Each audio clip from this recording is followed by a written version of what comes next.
ыкмада даярдалышын, башкача айтканда боз үй жасалгасы, салттуу кийим кечелери, зергерчилик өнөрү, көчмөн турмуштагы тамак аштарынын жасалышы, муунда сакталып келген каада салттарды колдонуу, кыргыздын өзеги чыгармачылыгындагы акындык өнөрү калыстар тобу иштеп чыккан аныктамалар менен бааланды.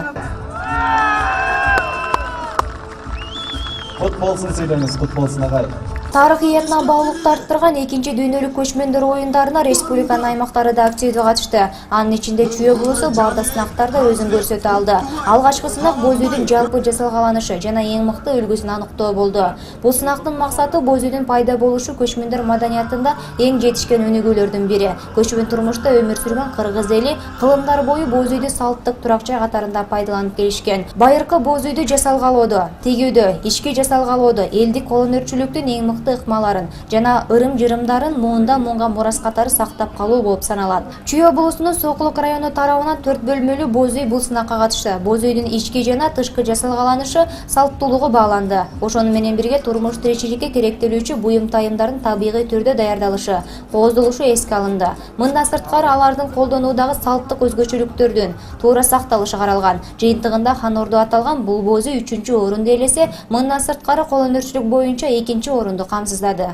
Бул чоң боз үй хандын ордосу 4 бөлмөдөн турат. Биринчи хандын кабыл алуу бөлмөсү. Ханга акыл сурап, насаат сурап, бийлер, бектер, айылдан тагдырында ар кандай сөз түшкөн, иш түшкөн, суранган келген элдердин тагдырын чечип отура турган хандын бөлмөсү. Экинчи бөлмө кыздын бөлмөсү. Кыздын бөлмөсүнө киребиз. Бул кыздын бөлмөсү ар кандай кооздуктар менен ушул жерден эң биринчи кызым. Кыздын бөлмөсүнө дагы өзүнүн сайган саймалары, жип шуулары салына турган баштыгы. Кыздын себин даярдап койдук бул жерге. Кыздын көшөгөсү. Бул көшөгөнү кыз узатканда сеп катары узатабыз. А бул болсо 9дап мал берип, 9дап журкан берип, 9дап шырдак берип, кыргыз эли өзүнүн атак даңкын чыгарып келген. Ал эми муногу эки болсо, келиним тура кал сен. Муногу эки болсо 7 атасынан келген, хандык тукумдан хандын табериги деп кызына 2 кылым өстүргөн нака ак күмүштөн жасалган чач уштугу. 3, 2, 1.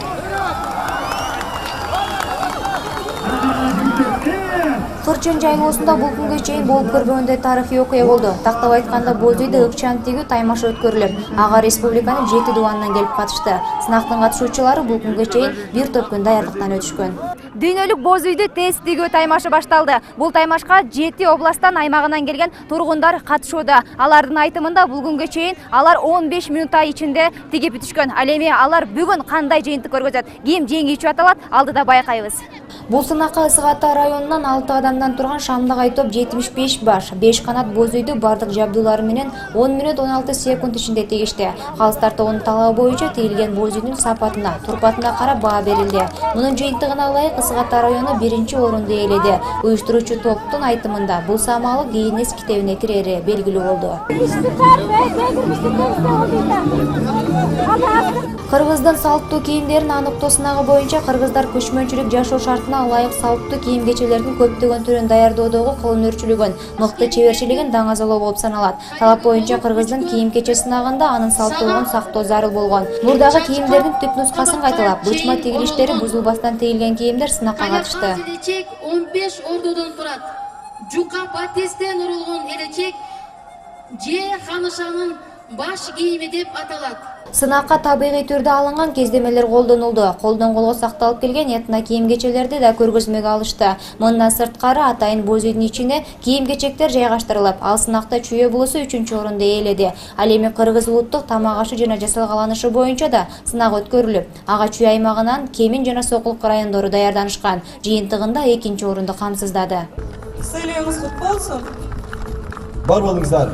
Жайыл району тарабынан Жайыл Батырдын тарыхый ордун эр деген театрлаштырылып көрсөтүлүп 1-орунга ээ болгон. 90 жылдык тарыхы бар Чүйө булусунан мен деген залкар инсандары чыкканы белгилүү. Айтсак Солту орусунан чыккан Жайыл Батырдын аты даңазаланып, бул инсандын тарыхый баскан жолу чагылдырылды. Ал кыргыз казак чабыштарына катышып баатыр атанган. Бул жортулда кыргыз баатыры Жайыл өлүм жазасына буйрутулган. Кыргыздар көп жабыр тарткан бул кыргын баатырдын өлүмүнө байланыштуу болгондуктан кийин тарыхта Жайыл кыргыны деп аталып калган. Андыктан чүйелі сыймыктануу менен атаган бул баатырдын образын дүйнө элине чагылдырышты. Ага 30дан ашуун адам катышып 1 айга жакын убакыт ичинде даярданышкан. Ал туйкуга баталык.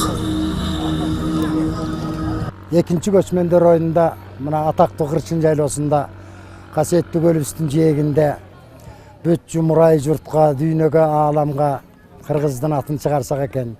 Кыргыз элинин улуулугун, биримдигин, эгемендүүлүгүн, өзүнүн ата бабадан келаткан салты, оюндары өзүнө гана таандык, эч жерде жок өзгөчө бир касиети бар экенин таанытып отурабыз.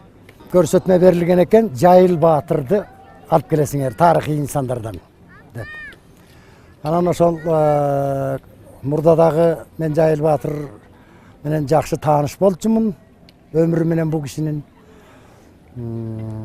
Анан балким ошол себептен тандашкандыр. Анан сценарийин жазып, анан өзүм койдум. Эми бул жерде бүтүндөй улуу Жайылдай атабыздын өмүрүн батырыш өтө кыйын 25 мүнөткө. Бирок кеп анда деле эмес. Кеп кыргыз жеринде мына бул бүгүнкү эгемендик кантип келген. Кыргызстанга, Кытай Ел Республикасына, Россия Федерациясынан келген урандар бар.